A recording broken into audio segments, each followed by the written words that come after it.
Selamat pagi dan salam sejahtera. Saya ialah Esther Cai Chan Shi, pelajar tingkatan 3 dari SMK Semanggang.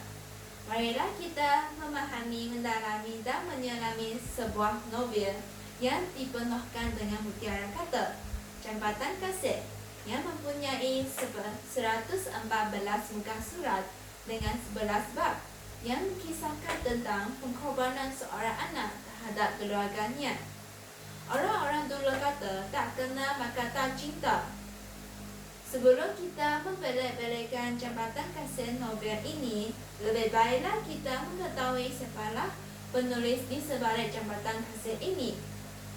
Saudara Zailani Tazling merupakan penulis novel yang mengisahkan tentang tema kanak-kanak dan remaja.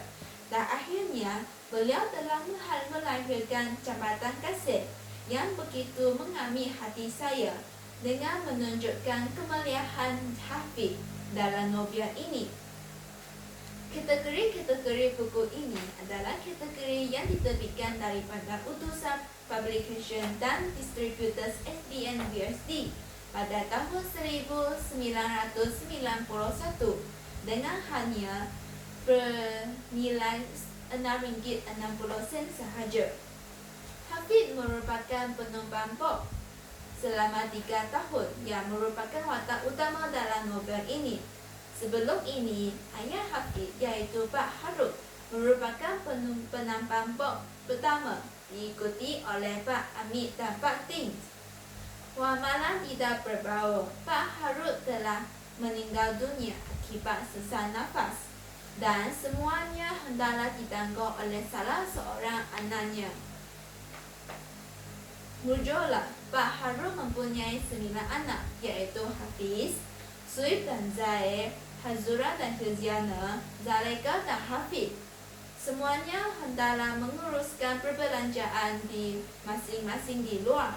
Hanyalah Hafiz, yang merupakan anak kedua berusia 22 tahun, tidak ada menguruskan perbelanjaan pembelajaran kerana kemunduran bandarnya hanya meneruskan pembelajaran sehingga tingkatan 3. Jadi di sini jelaslah kepada kita, hanyalah Hafiz berupaya untuk meneruskan tanggungjawab menguruskan sebagai seorang penampang Bob. Dan beliau dan Hafiz telah menjadi tukang belangkan keluarganya untuk menyara kehidupan mereka. Ibu Hafiz iaitu Mak Tira merupakan janda selepas kematian suaminya iaitu Pak Harut.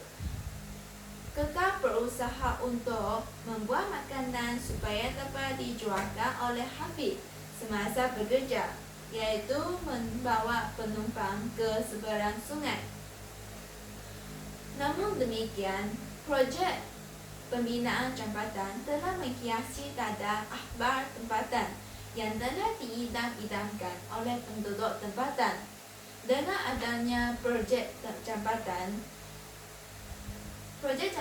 ini telah menyebabkan kemerosotan ekonomi dan pekerjaan Hafiz kerana tiada akan penangguhan kepada atau tiada permintaan terhadap penampang Bob kerana terdirinya adalah jambatan yang dapat menggantikan penampang Bob. Penumpang dapat menyeberangi sungai ke tebing sungai dengan tiada bayaran dengan hanya melalui jambatan. Jadi bagaimanakah Hafiz untuk membereskan masalah ini? Adakah masalah ini akan menjadikan kerugian yang begitu tidak jangka? Ingat, kita sebagai seorang manusia, kita tidak tahu di mana-mana sahaja hadir kerorok ombak ujian dan di mana-mana kedatangan bunga-bunga kejayaan. Jadi, jika anda semua berminat untuk meneruskan apakah perkara yang berlaku selepas ini dalam Jambatan Kasih, bacalah buku ini.